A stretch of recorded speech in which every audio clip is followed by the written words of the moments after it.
Let's talk about some auxiliary things that must be done to know whether your copy is working. A lot of times, copywriters will be hired and the client will say, well, your copy didn't work. I didn't increase sales. I had a problem. And how do we know that it was your copy or it was the site itself? I'm Justin Hitt with Ad Briefing's Copywriting Tips. So we have a catalog site at JWH Consolidated. It's jwhco.com, and that's where I sell all the e-commerce products. Now, whether it's Shopify, it's your own hosted WooCommerce website or whatever it is, when someone writes copy for me, such as a product description or an ad campaign, it is only a tiny part of the conversion that's necessary to know whether that copy works or not. So let's say you wrote, and I'm pulling up here on the screen, the freelance markets for copywriters. Let's say you wrote that content description. So there's a short description that says you can make a fortune as a freelance copywriter when you know how.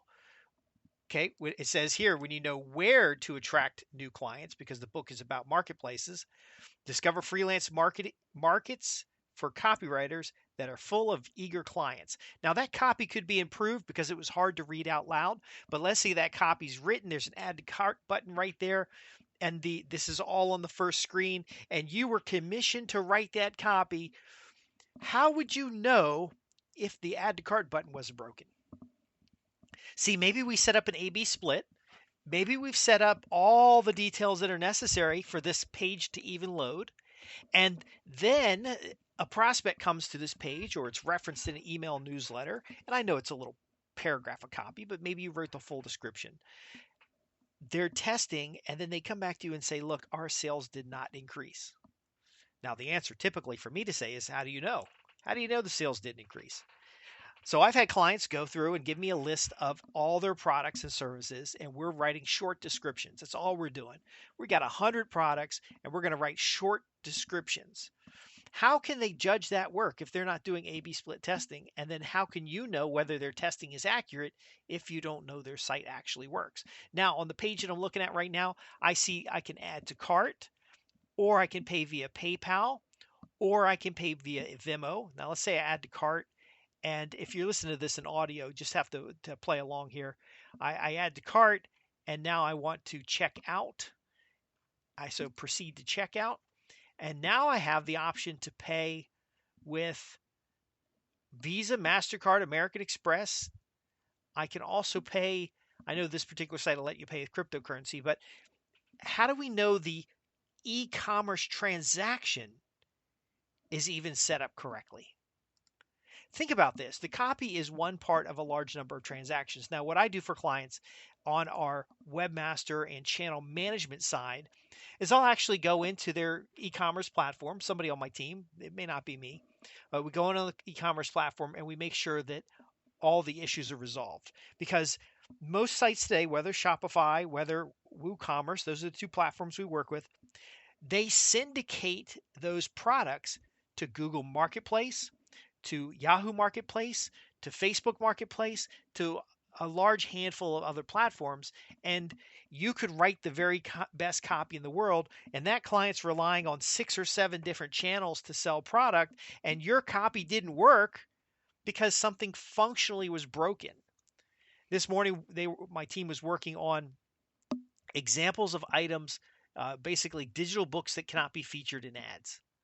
So Google Merchant Center has an error that says there were 5 products that cannot be presented because they're digital products and they don't sell digital products on their network. So if the configuration isn't correct for those 5 products in the shopping cart, then the customer may be thinking, oh, I've syndicated this content, I've put it out, but I'm not selling any more ebooks. Well, it may not have anything to do with copy. It could be with the volume. So we're going to have to establish when we work with the client, how are we measuring success? And then you're going to add value add to say, look, we can just change the descriptions for you, and we could do that, or we could do keyword research, write descriptions, and then help you with a test case. There's like all these different things that you can do to help that client know that the diagnostics that they're using to measure are accurate for the outcomes they desire. Now, a lot of times the client's just going to say, oh no, just write the descriptions. My testing team will test. And then if they don't have a very good testing team, you're just going to have to make sure you charge enough on those descriptions because they're not going to know whether your descriptions work or not unless they work gangbuster. They work just they had no good description before. Another factor we have to look at, not only on the e-commerce platform, is that the website itself functions correctly. And so the links to the landing page. Let's say you wrote a big sales letter and they're going to do a marketing campaign and they're going to send out 5,000 emails that kind of get that person all hungry about that sales letter you wrote, and then they're going to link to the sales letter, but that link is broken. See, if a customer comes to you or client comes to you and says, look, your copy didn't work, it's not what we expected. And by the way, most of the time they're not going to do this. You need to follow up. You have to be able to ask good questions. Great. Let's look at that performance report. I'll offer you a free evaluation to see if we can't get those numbers up.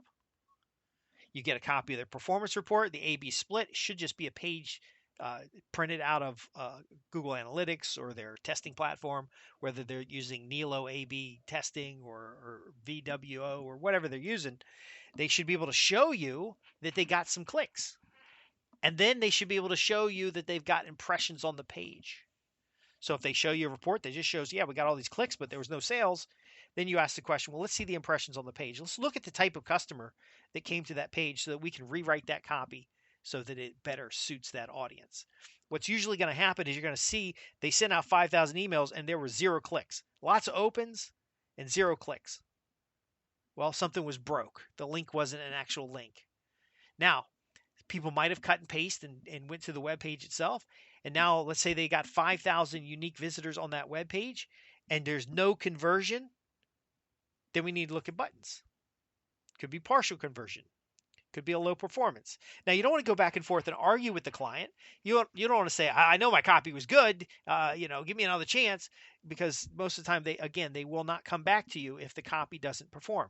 So we want to go up front and make sure that their site's good. We want to go in the site on a meeting, because if we have their site up on a screen, like up on an overhead or in a Zoom meeting, and we say, okay, well, we're going to sell the 101 strategies for more profitable customers. Great. I'm going to click on that. Let's click there and see what you got for copy already. Okay. What you'll discover in these pages opens the door to freedom for owners of $1 million businesses. Each idea is built on experience to stimulate sales with profitable customers. All right. So if you're going to work on that, you're going to say, okay, well, I notice there's a buy now to Amazon. So that product is a physical product, by the way. And if I click that, it's available on Amazon, print on demand. And so now I've got to say, great, are we testing it on your site or are we testing it on Amazon's site? Because they're hiring you to change copy on their website, but the product's actually sold on the Amazon website. Do you see how this works, folks? There's a lot of times that you're doing good quality work, that you're doing what you're supposed to be doing as far as writing copy that sells. But the copy is presented in the worst possible way, not even put in front of prospects. It's not available in a meaningful way to prospects. There are so many factors in place that, it's lucky they make any sales at all. So you want to make sure that you're working with clients that understand how to test marketing. You want to make sure you have technical staff available to evaluate things. You want to make sure that the products are produced in such a way or presented in such a way that the customer, your client, can reach their customer with a complete conversion transaction. So not only is it all the purchasing options are working, not only is it syndicating to all the listing services correctly, not only is it actually loading the page on the website, minimal navigation if it's a catalog site, but when you go to do the transaction, we have enough analytics to know from that email, from that pay-per-click ad, from that Facebook post, from whatever the source is, that you had a full cycle into your sales letter. Back to the sales letter example, that we had a full cycle to the sales letter. We can see the composition of traffic and then all the way out to conversion. Because the client is not necessarily checking those things, especially if you've got a small to mid-sized business. They don't even understand a lot of those factors. Now, what I do is I'll come in as an auditor. So we have this website analytics audit or conversion uh, optimization audit, and I'll do that as somebody who works for you. You'll get a cut of the money that's created there, but we're going to identify what is not working so that you know that your copy is actually going in front of prospects, that your copy is actually performing. Now, back in the day, we used to put a cookie or some kind of tracking beacon in the sales letter because if you're getting a royalty or a commission off of it, you want access to the stats. Now, today, you can just have the client give you access to the stats earlier in the writing assignment so that you can start doing some background checks. And so they might give you view only into their Google Analytics. They might give you view only into some analytics they might have on a WordPress platform or whatever platform they're using. They might give you some reports that they printed out of their system. The key is if you don't have this information in advance to know that they're actually measuring, then you better get as much money up front as you can when you write that copy, because if they're not happy with the copy because they have bad measures, then most of the time they don't tell you. Most of the time they don't call you up and say, hey, you wrote some copy. I thought it was going to do well, but it turns out it didn't do very well. Would you take a few minutes with me and we'll go through the stats to make sure all of our stuff's set up right? Because it could have been payment processor, landing page, ad blocking on the client's end. It could have been a delisted in Google Merchant Center. There are so many factors. Now, I add technical people to the teams and they're going to go in. So WooCommerce, for example, has a marketing tag, and I can go into the Google listings and ads and I can see what products have issues, and we need to fix all those. And so if it says limited performance due to missing value brand, somebody's got to click the little edit button and go in there and type the product brand. Now, if you have a content database, content vault, and you're tracking all that details, then they got to go back in and update all those details in your tracking system. That's important. These types of things must be done. If they're not done, then you won't know why the ad didn't convert. So again, you can learn all you need to learn about writing the very best copy.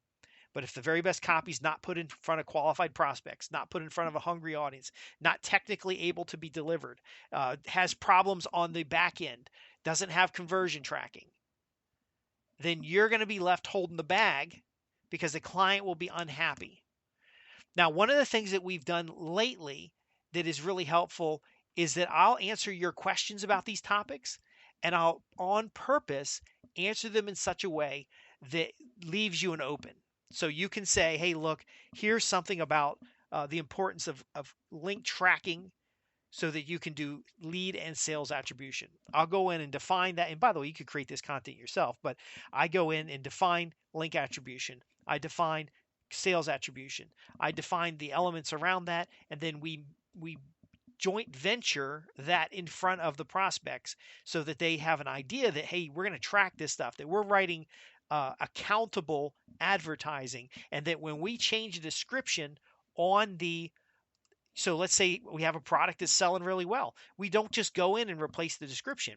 We would set up a test case, A/B split test case, to compare the new copy against the old copy. Now, our technical team will set all that stuff up for you, make recommendations about plugins, and make sure the analytics is correct while you're writing the next copywriting assignment. Of course, you're going to get a commission on that match, but whether you have somebody in-house on your team or you use a white label service like myself or other organizations, if that stuff is not done, then you have no basis to know whether the copy was good or not. So the ideal assignment ends up being you're going to rewrite the descriptions on 10 products, and that's going to be set up in a test case, and then based on the winners, you're going to come back and you're going to help them write content.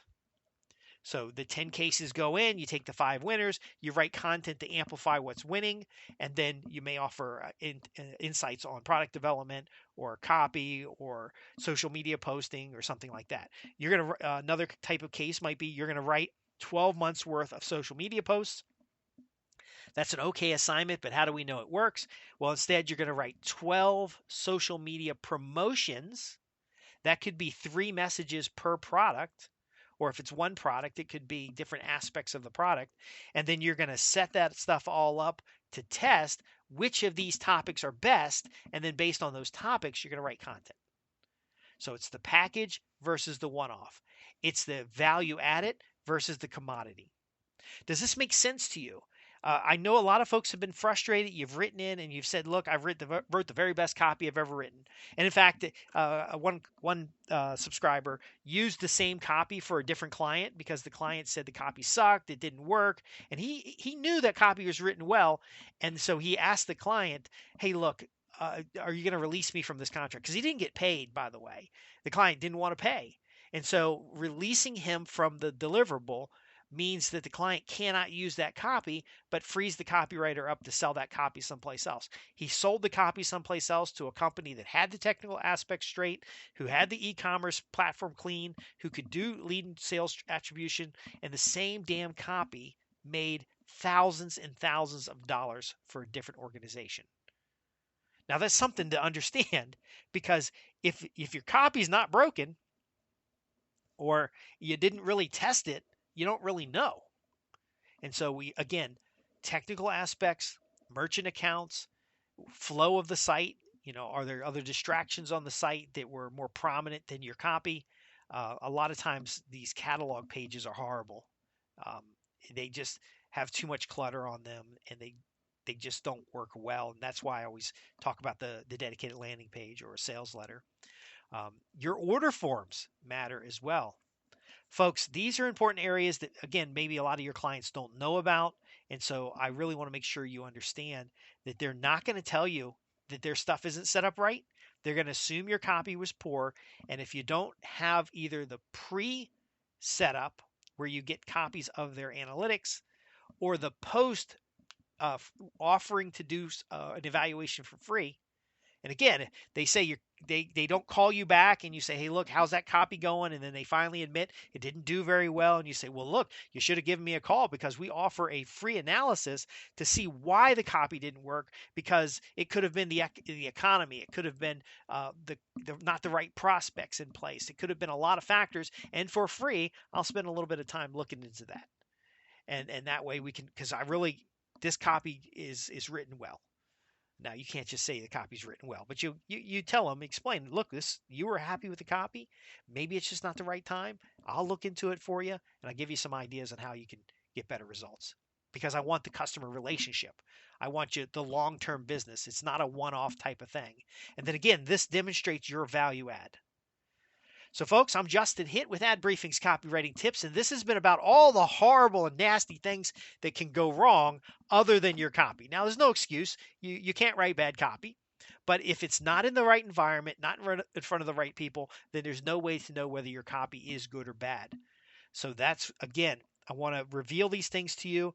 It's not something they're going to talk about on the How to Write Better Copy websites. And again, that's the value of being a subscriber. Thank you so much for listening to our podcast. If you have any questions about what we've covered here, visit us at www.adbriefings.co.uk. Go to the contact page to ask your questions. Join our free email newsletter. And if you'd like to support the site, we have a private membership site where we can talk about these things in a little bit more detail. Again, thanks for listening. I'm Justin Hitt.